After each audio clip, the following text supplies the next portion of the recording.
Hey there, Cozy Babe, and welcome back to the Cozy Babes Club. My name is Kloee Taylor, and this week we are finally talking about no longer mommy wifing, no longer being this person that honestly probably really makes you dislike yourself and makes you more mad at your significant other. This episode is for the girlies that have been in long-term partnerships with a man, okay? This episode obviously is not going to be for everyone. I would ask, if you are a male viewer, please leave. This episode is literally not for you. And if I see any mans in my comments, I'm going to delete your comments. This is a girly pop only space this week. And I say that because I don't think there are enough female dominated spaces online. Now, obviously, I am cool if like men want to be a part of my community through our Discord or listen to other episodes, but when it comes to these episodes, these are cheat codes, okay? These are cheat codes for women in relationships with men only. And I want to talk about this because I don't think there is enough information out there. I have real lived experience and I want to share it. I've been meaning to make this episode for a really long time. And the only reason I haven't is because I wanted to like really get some notes clear, because I think that some of the things I say today might be a bit of a surprise. They might be things you've never heard before. And you might walk away with a new perspective. And I think my biggest goal with this episode is to get women that are in relationships where you feel like you are that man's everything in the worst way. You are doing 800 jobs, you're raising his kids, you are basically a watered down, soul sucked the life out of you version of yourself because you are giving every last drop of your energy to a man that is not feeding back into you, but you've been in a relationship forever. And though I am going to tell you right off the bat, if you are someone that has been in a relationship forever, divorce is a valid option. Okay. Like we are not in a space that I think that divorce is something you just shouldn't do and should avoid it. I think that some of the tips I'm going to give you today, if you see how this plays out and you like use the strategies and this man does not become more interested in you, you do not become the muse, you do not become somebody that he wants to like cherish and lift up, I do think that that is grounds for separation. I think you're going to learn really quickly the kind of person that he is.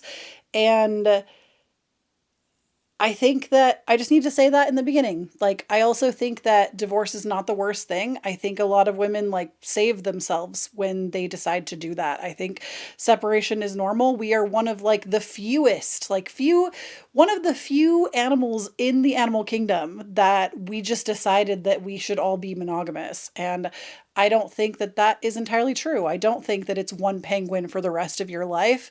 Our biology also doesn't even suggest that. Even though I am somebody that is in a monogamous relationship, I do hope I get to be with my partner for the rest of my life.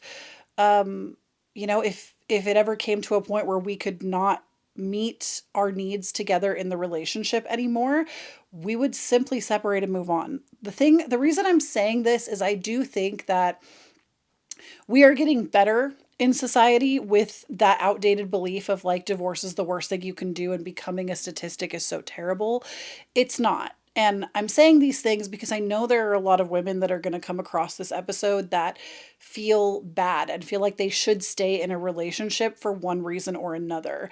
And I say this also from a place of being a child of a relationship that, in my personal opinion, should have ended probably before I was even born.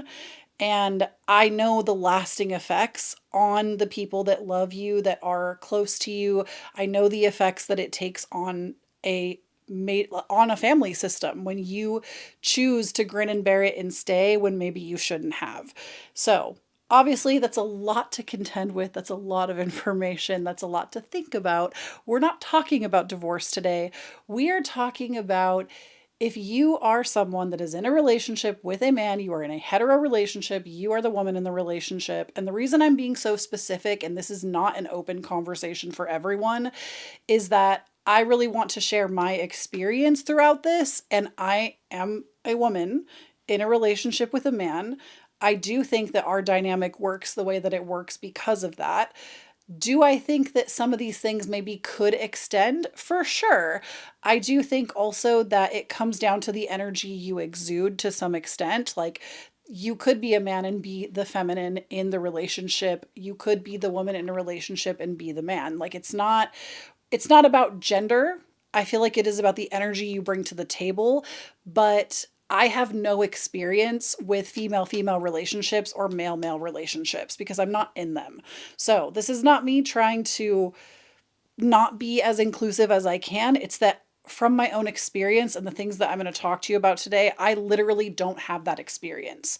I don't know what it's like to be in those kinds of relationships. And these are the things that I have acquired, the things I have noticed, the things I have changed.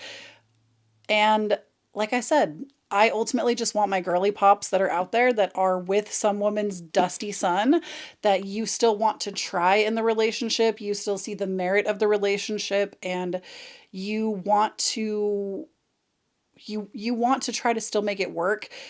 This is like basically the smallest guide, the introductory guide to really calling your energy back and becoming the muse of your own life again. So, let's proceed, shall we? Now that we have gotten through all of that. So, the first thing I want to say is that my experience likely will not look like yours. Okay, I don't have children, so that's a huge thing. If you have kids with someone, there obviously is the reality that you're probably going to be attached to that person for life. That's just, even if your children didn't talk to their father, like, that person will always be attached to you in some way. That is the nature of having children with someone. So I cannot speak from that place because I don't have kids. I am somebody that has been in a relationship. If you've never met me before, hi, my name's Kloee Taylor. I have been in the same relationship for 17 years. My partner and I, we got together when we were 16 and 17. He was 17, I was 16. I am 33, almost 34. We have been through some things together. We grew up together. We went to the same high school. We moved out of our childhood homes together. We got married very young. We were 22 and 23, I believe, when we got married. And we have been through a lot of financial crisis, a lot of job loss, a lot of, death, even significant deaths together. We have been through just any hardship you could probably think of that, like, as you're growing, we have been through a lot together. And in that, we also are two people that obviously can knock heads. We can clash with each other. We can lose ourselves in each other.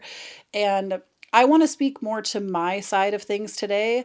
And I want to speak more to my end of that story and where I have made changes to my own life that I truly believe have attributed to a better relationship. And one that is filled with more confidence, one where I don't really take any shit and I feel like I have a very high bar and a very high standard for my life. And that comes down to my relationship as well. I have a very high standards for my relationship, and I think every woman should. And there's so much I could continue to say on that. Like, I knew this was how it was going to be. Making this episode, I knew it was going to be one where I'm probably going to get on a lot of side tangents because there is so much to unpack here. There's no way I could even do it all in one episode. But even like biologically speaking, women have so much to lose when becoming attached to a man because men already have patriarchy and society set up for them. Now, I'm not saying the patriarchy does such an excellent job. The patriarchy hurts everyone, but men already have the ability to have the world kind of bend to their will. Us as women, we don't experience that in the same way. We're getting better, but definitely not fast enough. And it is statistically known that when men get married, they make more money. People like them more. They are more socially acceptable. And it is so heavily programmed in today's society that men both want women and also hate them at the same time. And not every man, obviously. And I think that is something I just need to say right in the beginning. I'm not speaking about every man. I don't think every man is this way. I am not a woman that hates men. I don't. I actually think men are so fantastic. They're so great. They're so wonderful. This is not the space where I'm going to sit here and praise men, though. Like, I think there's a lot of men out there that need to just frankly do better, that need to just grow up and do better. And I think that in order for us as a society to evolve, to change, to actually have equality with men and women, we need men to really step up to that plate and be willing to do the work, be willing to say the uncomfortable thing in front of other men, and just be willing to really honor women, honor the sanctity of that. And, anyways, I feel like I'm getting carried away. So, that was my point, though, is that my experience is not going to look like yours. I don't have kids. I work a really odd job that isn't a typical 9 to 5, but I don't think that that makes anything that I'm about to say less credible. I think that there are workarounds for everything. Everything is figure outable. I'm just stating the obvious in the room is that I come from a place of privilege. Okay. There is privilege that all of us have to some degree. And I am privileged in the fact that I don't have children. I am privileged in the fact that I am self employed and I get to make my own schedule and do things on my own time. Uh, Not everybody's life looks like that, but I want to instill in you the confidence that that doesn't mean that this stuff doesn't work for you. It just means that for you, you might have to alter some of your own approaches. So, the first thing is first, if I need to just like describe what a mommy wife is, okay? A mommy wife to me, and I used to be her, okay? I used to be mommy wife. So let me explain to you what I used to do in my relationship for years. Like, I am talking probably almost the 15 of like 17 years, I was a mommy wife. Even before I was married, I was a mommy wife. And a mommy wife is somebody that you are your husband's wife or your partner's significant other, but you also are mothering them at the same time. And what this can look like, and what it looked like for me, was I not only had my own job, I not only took care of myself, I was the person that paid all the bills, took care of all the finances. I made sure that I had every day, especially in my early 20s, I had a list that I would put together. I'm such a lister, it's just who I am. I would have a list that would go down one column and it would start another column every single day. And this list was all of my work tasks. And then I would be cleaning and taking care of the house all by myself. And then I would also make sure that there was hot dinner on that table every single night. Now, I need to say that I think this is not just the patriarchy that got into my head. I was raised Mormon for the first 18 years of my life, and Mormonism really teaches you that your place is in the home. It teaches you that you can have a little side project if you want, and that's cute, but you're meant to child rear and you're meant to build a home, and your place is as the homemaker. Now, funny enough, I do have a lot of Cancer placements in my chart. I do feel really comfortable as a homemaker. It's something I enjoy.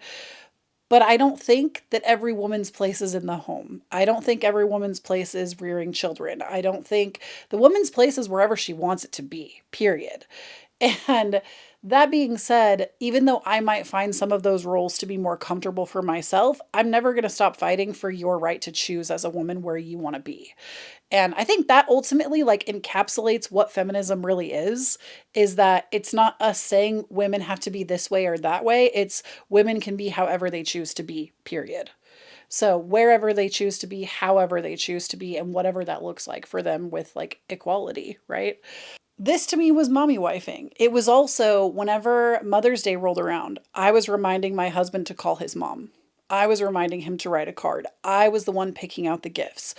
I was the one that whenever there was a birthday, I was the one that had it on the calendar and remembered it. Whenever it was, Christmas time would roll around, I was the one that would sit down and wrap all the presents. I was the one that would insist that we need to like fill stockings and like I would make the day of it. I was the one that would premeditate all of Thanksgiving dinner and make Thanksgiving magic. I was the one that's what I'm getting at. It's like we take on these intense laborious tasks that Men are just as capable. A man is capable of putting together a grocery list and going out and buying Thanksgiving groceries on his own. Men are capable of calling their mothers. Men are capable of remembering your birthday. Men are capable of filling your stocking without needing to be reminded. Men are capable of doing their own laundry. Men are capable of mopping the floor. Men are capable of sweeping. Men are capable of putting the kids to bed without you prompting. Men are capable of changing diapers without having to ask you how to do it or if it needs to be done. And mommy wifing is basically doing all of that. And then you're frustrated, you're irritated when your significant other uses malicious incompetence, when they go, "Oh, but you do it so well," or they ask you how to do something that they could easily figure out how to do themselves. Like, I've seen way too many Instagram reels and TikToks of this terrible behavior, but mommy wifing basically is taking on the role of a wife and the role of a mother at the same time. And men don't need to be mothered, they already were mothered. They were mothered by their mother. And they don't need to be mothered by you. They need to learn how to mother themselves. And they can always call their mom if it means that much to them. Your place is not to do all of that. So, that to me is like pure definition of mommy wifing. That's what we do when we take on the role of all of these things and we don't let men be responsible for their own lives. Now, this I think where a lot of people get really caught up is it's like, "Oh, but I help him, I add to his life, but are you resentful?" Because what happens is, I think, especially for me in religious culture, we're taught that we're supposed to do all of this stuff with joy, with a grateful heart, because he goes out and works and does so much for us. When you go to work for a 9 to 5, let's say, in this case, your man goes to work 9 to 5, his work ends at 5. When you mommy wife, your work doesn't ever stop. When do the household chores ever stop? When does putting the kids to bed stop? When does eating stop? It doesn't. And we have this like unequal distribution of labor. So I feel like to me, that's what mommy wifing really comes down to is you are taking on the role of everything and we excuse it by saying, "Oh, but he works so hard for this family." How many families do you know are still like one income families? It's very rare in today's society. Most of us have jobs and we're still doing everything else because we've been taught that that's how it's supposed to be. When and we're giving him a get out of jail free pass when we're just slowly becoming more resentful. And I would even argue those of you that are a one income household, you still are doing too much. Because, like I said, their job might end at the end of the day, but yours doesn't stop. Yours doesn't stop. And we need to have a discussion about how we're going to divide up those tasks, right? Even if it means hiring help in, if you're fortunate enough to do that. So, how did this bubble like burst out of its shell for me?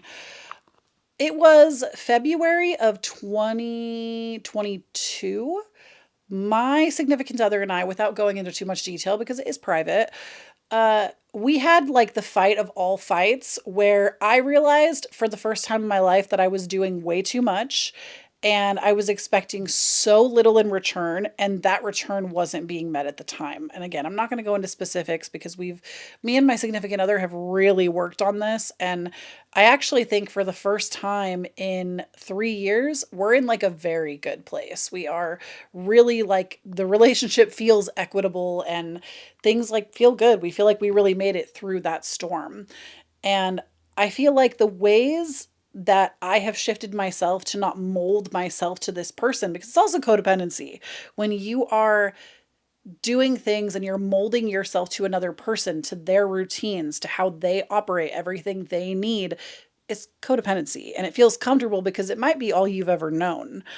And that's a whole other topic for another day. But I feel like these are the things that I slowly changed in my life that made the biggest difference. And it taught me who the man I slept next to at night was, how he operated, and it also let me know, do I want to continue with this person? Because I was definitely at a point in 2022 where I was ready to contract up divorce papers. Like I was so done. I was so beside myself. I felt like the illusion that I had had, I was so delusioned. The illusion that I had about who I was supposed to be in the relationship and that everything would just work out totally got popped for me. And I realized that I had been overdoing it probably since the beginning.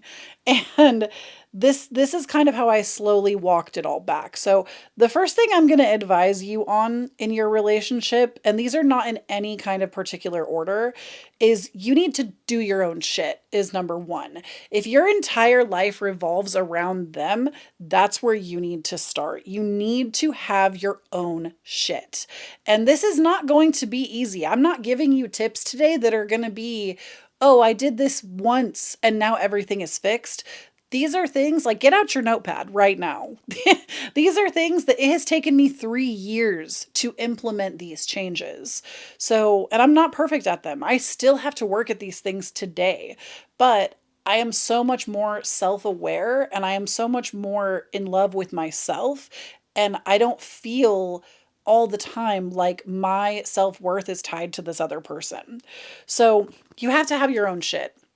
And that means, to me, it's planning dates with yourself. I have a whole episode where I covered this already, and I even talked about how I had a really anxious experience going on a date with myself once, and I still didn't let that stop me. Like, you have to see the fear and do it anyways, even if you're scared. I have mentioned in the past in numerous episodes that I deal with agoraphobic like tendency. I do think I have gotten significantly better, but ultimately only through exposure therapy. And any therapist will tell you that if you are somebody that deals with agoraphobia or agoraphobic like tendencies, yes, you can get on medication. Yes, you can talk to someone, but ultimately it is all leading up to you doing exposure therapy.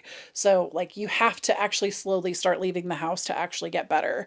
And that was a big step for me, was just planning self-care dates with myself. So this could look like going to an aquarium, going to a library, taking myself out to lunch, taking myself to a movie.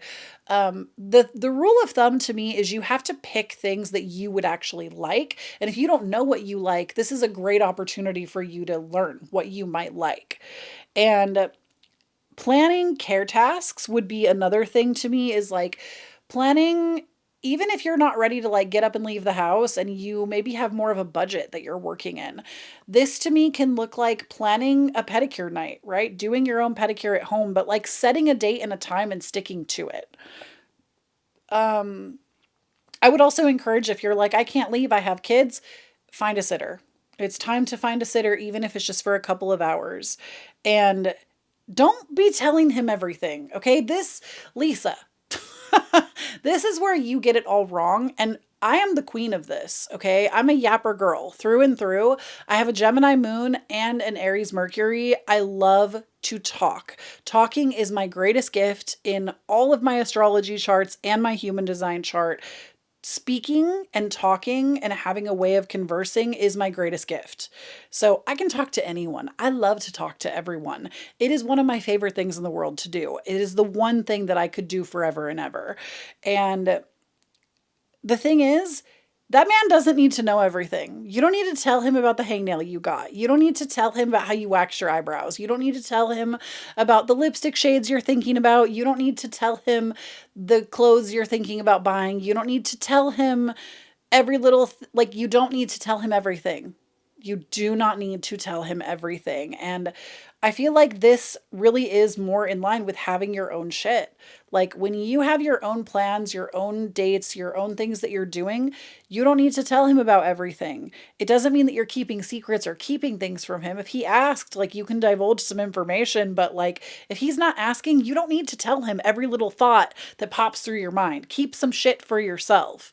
And I was the queen of this. I'd be telling him about everything, anything and everything. The shit that I took that morning, what I ate all day long, every single little facet and detail of my day, because that's how I want to talk to people, right? That's when I'm talking to my girly pops. I want to hear every little interesting part of your day, or the not interesting parts. I want to hear every little mundane detail, because that's just who I am. But with my partner, I don't need to do all that. I can talk to my girls doing that. I can call my sister. If it really came down to it, I could call my mom. Like, I can find other people to talk about those things with. I don't need to be talking to him about it. Keep a little air of mystery.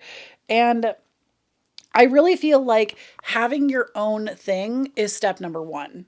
And having your own thing and not just like it's great to share things with your partner out of joy, but you got to have other people to share those things with because I feel like the biggest mistake I made in getting married as young as I did, I don't fully blame myself because, again, I think it was programmed into me that way, was that when I got married, I became this little isolated bubble with my significant other. I didn't really have a ton of friends. Obviously, there are people that like I still remained friends with, but it was very loose at the time. I had like one set of friends that I'm still friends with, but like ultimately, I don't feel like I kept up with social circles. And I became this like little island with just my significant other because that was what I was trained to do. And I think it was a mistake. I think one of the best pieces of advice is to keep your girlfriends, keep the people in your life that you want to have those little mundane days with or talk about your life with. It doesn't all have to be on him. And honestly, it shouldn't be all on him to hold all of that. So just don't be doing all that. It's okay to have a little air of mystery. Like, if you knew every little single thing about someone in your life, I think for women, it's about safety. But like men don't require that. They don't need all of that. They're already able to walk out in the world and feel safe because they're a man. Like they don't need that from you. You need that with your girly pops. Okay. So, and like, believe me, I literally used to be like, I'm a Gemini moon. I divulge everything. Ha ha ha ha ha. You don't know. Just like, don't be doing all that. That is doing the most, sis. Stop it. Stop that. Okay, the next thing I touched on a couple of weeks ago, and that is have your own money. Okay. And I think this is just good advice for life in general. Have your own money and something that is just your own source, even if it is like a little chunk off of your own paycheck that goes into its own account. If you have a little side hustle where you make a little extra money, that's not his money, that's your money. You do not need to give him every nickel and dime that you make. That's your money. You need to keep a little side money. And honestly, I think a great way to healthily do this in a relationship, in my own relationship, like I said, I talked about this a couple of weeks ago, but my significant other and I, we have one, two, three, four, five, six accounts, three savings accounts, and three checking accounts. One checking account is the joint account. One savings account is the joint savings account. I have my own personal checking account and my own personal savings account that he does not have access to. And same for him. He has his own that I do not have access to. And those accounts, we get allowances every single week and we get to divvy out the money that we have within that. So it's like basically we pay ourselves and then we pay all the bills and things like that. Honestly, eventually at some point, I would like to even go less than 50-50 because I don't believe in 50-50. I think the fact that I am a woman in this world means that I should never have to go 50-50. That's my personal opinion. I do think that my man should provide, and I think that that to me is the bare minimum. I think men in hetero relationships with women, the bare minimum is to pay. The bare minimum, because we as women already lose so much just by deciding to be with them.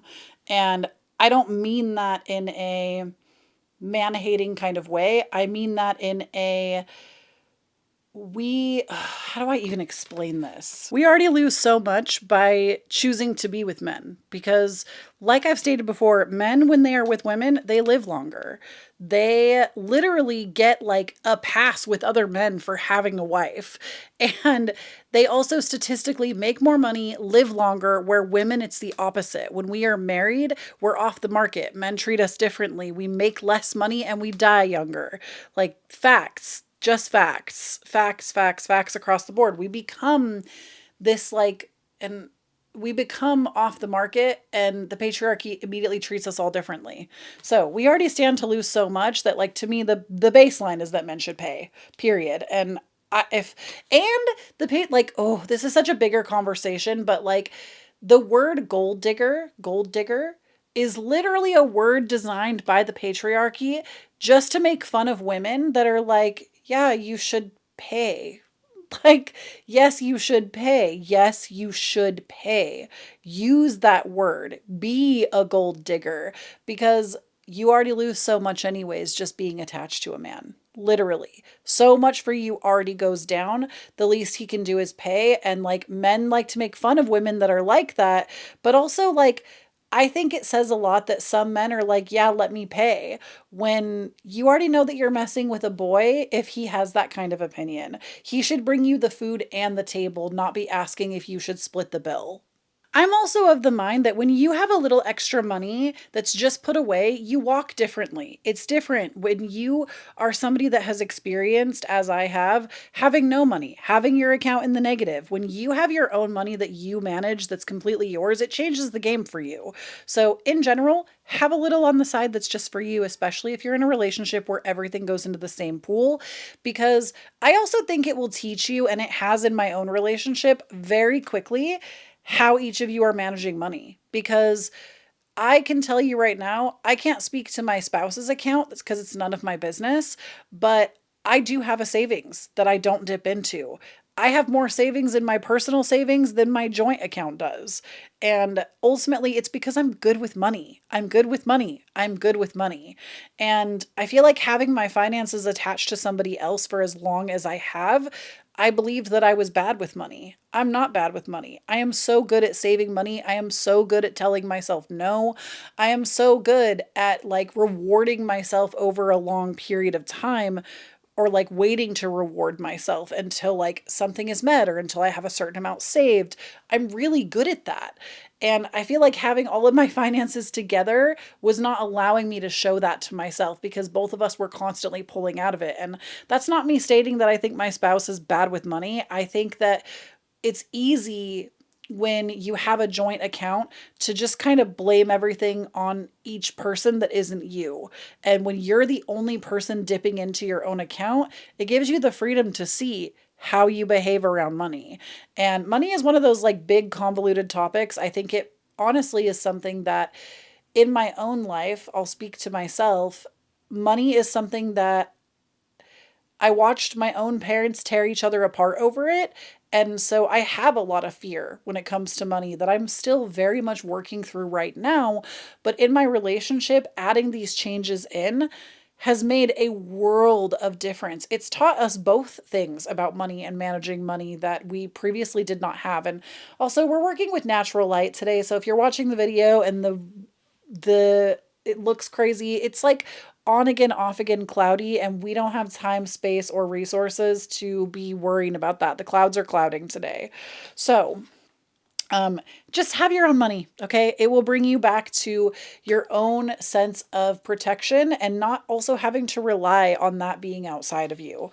So, big fan of having your own money. It's something that in my relationship, because money was such a big part of it, budgeting that out and changing things has made a big difference. Okay. Oh, I love this next one. This next point is you need to stop being an expert. This is something that a lot of women who like to mommy wife will do. I have seen this with probably every single woman I know. All of us do it. We've all been there. We've all been there hoeing when we shouldn't be, okay? That's an inside joke. We've all been there hoeing when we shouldn't be.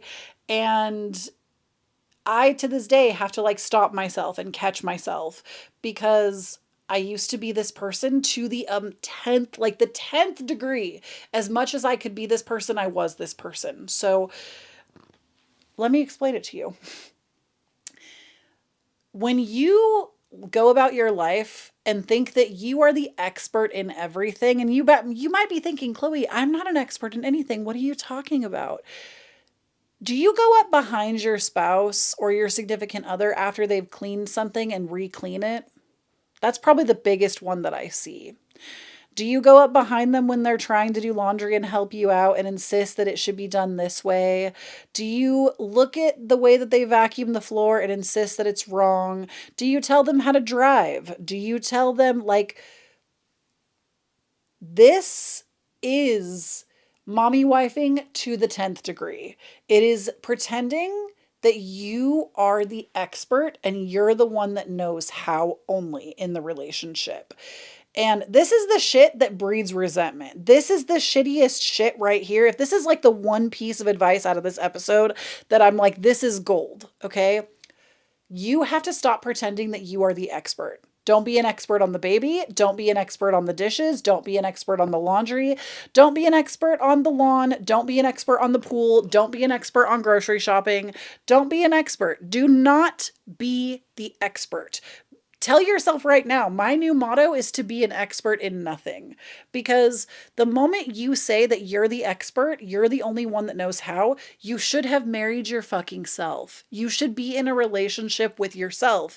If you are so incredible and so amazing at everything, you should be in the relationship with yourself. And I know that I just bitch slapped you upside the head right now, and I'm not sorry if that stings, because that was something that I deeply needed to hear probably a decade ago. And it would have saved me a lot of pain because I was this person. I would go up behind my spouse when he was cleaning and I'd be like, oh, you should have done it this way. Oh, you should have done it that way. Instead of, thank you so much for taking care of the dishes. I really appreciate that. Or I think it was Margarita Nazrenko. You know how much I love her. If you've been here a long time, you know how much I love her. She was talking about how, like, the difference between his mommy wife and his dream girl are like the mommy wife when he's driving is like, oh my God, you're going so fast. Would you slow the fuck down? His dream girl goes, babe, are we on a time crunch? I didn't realize, are we on a time crunch? And then, like, oh no, I guess we're really not. We're not going anywhere fast. We're just chilling. Let's put some music on, you know? Let's put some music on. Let's really enjoy this moment together. Let's enjoy the sun. Let's enjoy the traffic, you know? Let's traffic. Let's enjoy this moment. You know, that is the difference. And we can always choose to take that approach. And it's not about babying him. It's that we also don't have to get our nervous systems all riled up about shit that doesn't even matter. You're going to miss the plot and the point if you're always fired up about shit. So that's the difference, though. And it's like subtle. It's very subtle in how we can shift that approach. But do not be the expert. You are not the best driver. You are not the best dishwasher. You are not the best house cleaner. You are not the best nanny. You are not the best. Okay? And it's a good thing. You don't want to be the best because that's how we get malicious incompetence. That's how we get men that go, oh, but I don't know how to do the laundry. And you're doing all the laundry. That's how we get men that go, um, is it time to change the baby? Should I do that? No. Let him take the lead and do that. Do not, you are not the expert. Stop telling yourself that you are. It's okay if he does it his way. You should have married yourself if you wanted everything done exactly like this. And this was honestly like, I just want to say one more thing and we'll move on. This was groundbreaking for me because in my own house growing up, this was my dad. My dad, expert in everything. And you didn't ever know what the rules were because he didn't explain it to you. He would just yell and scream about things being out of place and not being meticulously where he left them. And you could try to please him until the cows came home, but it wouldn't matter. He would still have something to bitch about. And I very much took this quality on as an adult. And I still, to this day, have to stop myself and go, you know what, Kloee, you're not the expert. Okay, and following that up, this next one is going to sting as well. And the girls that get this are going to really get this, okay? I feel like this point is also extremely important, but you need to let him fail. You need to let him fail because picture this.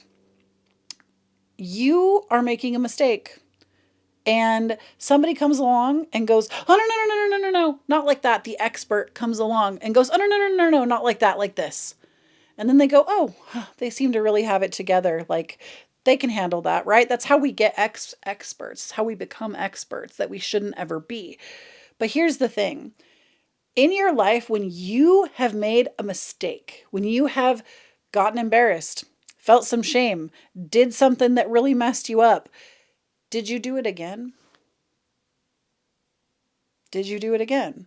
Did you do it a second time and then maybe after that you didn't do it again? That's how we learn. You learn by making mistakes. Mommy wives come up here and go, oh no, I don't want him to make any mistakes. I want to save him from that embarrassment, from that shame. Let him get embarrassed. Let him falter in shame. Let him show you the kind of man that he is.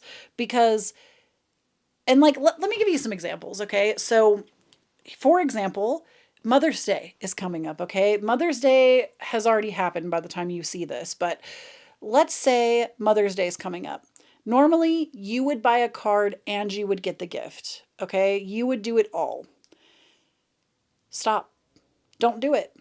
Don't do it. And when Mother's Day rolls around, let him take the fall for that. That's his mother. He should be calling her. He should be making cards for her. He should be making gifts for her. If your mother in law is benefiting because you're the one pushing everything, don't you think that would also kind of cheapen it? Like if you had a son and then you found out that your daughter in law was the one doing all of that and your son actually didn't give a fuck, wouldn't that actually really cheapen it for you? Don't cheapen your mother in law like that. Let him fall. Let him make the mistake. If he doesn't call his mother, it is not your job to make him call her. This one was hard for me because I used to be the person that I would be like every like 4 to 6 weeks, I would go, "Hey, how's your mom? How's your mom? Have you called her?" Because I was anxious about the fact that he wasn't calling his mom. And it's funny that at some point his mother also started to expect that I was the person that would mediate and get him to call her. And this is where I really drew the line in the sand. And I was like, "Oh no. Oh no. I mommy wifed so close to the son that his own mother knows that if she says something to me about how she hasn't heard from him, that he will then call her. I mommy wifed so hard that I have put myself in a triangle situation. And I immediately stopped responding to those messages immediately. If his mother texts me and asks about him, I will literally redirect her and go, oh, you should text him about that. Or I just won't say anything. And that's not because I don't like my mother in law. I actually love my mother in law. I think in some ways I get along with her better than my own mother. I love her. I adore her. I think she raised one of the most incredible humans. But it's not my job to communicate their relationship. It is never my job to make their relationship function. That is my husband's job to care about his mother. And I think there are a lot of women out there that need to hear me say that. It's not your job. And something else, like, let me give you more examples. If an important holiday is coming up, your anniversary, your birthday, let him fall. Now, I'm not saying don't tell him things that you want. Don't tell him because he can't read your mind, okay? He's not a mind reader, babe. He can't read your mind. He doesn't know what you want for your birthday if you haven't told him, okay? If he didn't write it down or make a mental note of what you said, that is his fault. That is his problem. But here's the thing. When your birthday rolls around, if you have told him in advance, hey, I want this cake, I want this jewelry, I like these flowers, this would be really cool, and you have given him fair notice on that, and he does nothing, and your birthday shows up, and he doesn't even remember that that day is your birthday, it's not your job to prompt him all week long that your birthday is coming up. He should know when your fucking birthday is. And let him fall. Let him disappoint you on your birthday. Like, because you have grounds to be disappointed then. And how he reacts to that situation will tell you all that you need to know. How a man treats you on your birthday will speak volumes. It tells you everything you need to know about him. What I mean by that is if he completely forgot about your birthday, he didn't care that much to begin with. It comes back to the malicious incompetence for me. The, oh, but I didn't know it was your birthday. Why didn't you know? Why did I have to put that on the calendar? Why did I have to write that in your phone and remind you of my birthday? Why am I so good at remembering Mother's Day? Why am I so good at remembering my own birthday and your aunt's birthday and your cousin's birthday and your niece's birthday and your nephew's birthday and grandma's birthday? Why am I so good at that? Why am I the expert on birthdays? You're not. Let him fail.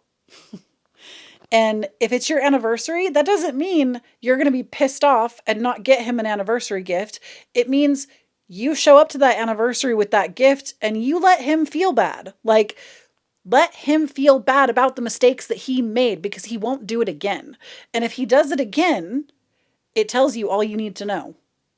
If he likes to disappoint you like that, he didn't care that much to begin with. And I don't care if any of y'all are like, oh, that's playing games. Da, da, da, da, da. No, there are men out there. There are men out there that care that much, that want you to be happy on your birthday, that would give anything to cherish you on your birthday.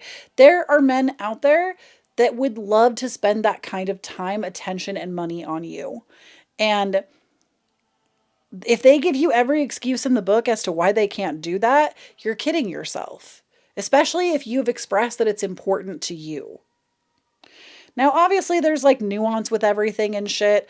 I hope y'all are smart enough to know with everything I'm saying, there's going to be nuance, but I really believe in that, in like letting him fail, because if you're constantly keeping him from failing at things, he's never going to want to get better because you have now become the expert. And I have taken this to such a degree that like I've let my power get shut off before because it was his responsibility to pay the power bill. And hey, when the power company shuts the power off, but when it was his responsibility to take care of the bill, yeah, I maybe didn't have power for a couple of hours, but guess what? The power didn't get shut off again after that. So that's what I'm saying. Like, you have to let him fail. You have to let him fail. You have to let him make his own mistakes. When you mommy wife, it is you trying to keep him from making an ass of himself.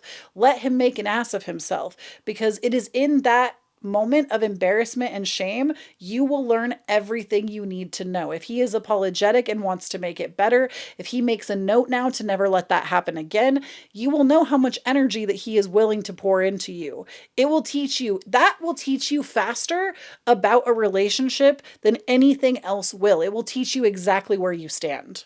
And the last thing I want to talk about is just pouring into yourself, which I kind of mentioned a little bit at the top of the episode where we talked about like having your own shit. But I just want to say, like, there are things that whenever my significant other is pissing me off, and not in like a big way where we need to have a big discussion and now we're in an argument, like, every couple goes through that, okay? There is no relationship that goes without ruffling each other's feathers sometimes. It's bullshit if you think it is. But whenever I feel like my man is being dusty and he's not having sparkly moments, I'll just pour back into myself every time. It is a cue from me that, oh, it's my time to go take my time. Bye. Because that's the thing with men. The moment you remove access to you is the moment that they want all of your attention. The moment you remove, that's all men want is access to you. Truly, they are all programmed from the jump to want access to women. And the moment you remove access is the moment you become more interesting. Watch, try it and watch. I'm serious. The moment you remove access is the moment they start following you around the house and acting like a little lost dog because men love the chase. They love to pursue. They are natural pursuers. Women are natural receivers. They will pursue you. And I feel like a mommy wife that has been trudged through the mud, all of the life force taken out of her, this could be something that is like a relationship saving thing. So this is why I'm bringing it up, is that anytime you feel like that man is acting dusty, use that as a time to pour back into you every time. Don't start a big fight with him. Don't start this big la la la la la thing. You told him your needs. And like, that's the other thing, is you also have to be mature in the situation. You have to be the person that calmly says, these are my needs. This is my bar. This is what I expect. And like, if you can't meet it, cool, but I'm not going to give you my time then. I'm going to go spend my time elsewhere. And that doesn't mean running into another man's arms unless you have officially made a break with this person. You know, I would never condone cheating. But it's now all of your time is your time. And this is fun. This is a good thing. You get to pour back into you now. So these are things that I feel like I do regardless of how me and my man are. But like, especially if I feel like we're going through a little thing and I feel like I've said what my needs are and he's refusing to meet them, I will then take back my time, take back my energy, and I am taking myself on a date. I will get really into my hair. Like, girl, I just taught myself how to use a Dyson Airwrap like a pro, and I'm never going back. I will literally go wash and do my hair if I'm in a mood. Um, I will go get my nails done. I will, I'll go, and I've got my own money, so I can go do that now without having to even touch the account that is a joint one. Um, go make a new Pinterest board, make a new vision board, decide what you want your next season of life to look like, your next chapter. Go and try out that new popular lip gloss that everybody's on about. I recently picked up the Summer Fridays in cappuccino. Oh my gosh, the girlies were right. It's really delicious. Make that new Pinterest board. Read that self-help book that you've been putting off, okay? If you feel like any of the things I have said today are reminiscent of your relationship, if you feel like a burnt out lesser version of yourself, if you feel like your relationship is weird, you feel like he doesn't pursue you, he's not attracted to you, he is showing his whole ass, and you're doing it all, try any of this. Try any of this. And like, also read Margarita Nazrenko's book. Her book, it's called The New Rules. It's like pink and super cute. I've read it twice now. I'm listening to it a third time. Her advice is so solid. Anytime I have put something that she has talked about into practice, it has changed my relationship for the better. It has changed my life for the better, because that's the other thing, is like, yes, we want to know who he is inside the confinement of the relationship, but we also want to know who we are without him. We want to know the kind of person we are too. And all of these things that I've talked about today, they will teach you who you are without him as well. And you want to be in love with yourself, because baby, you are the one that you have to sleep with every night. You are the one that is with you from your first breath until your last.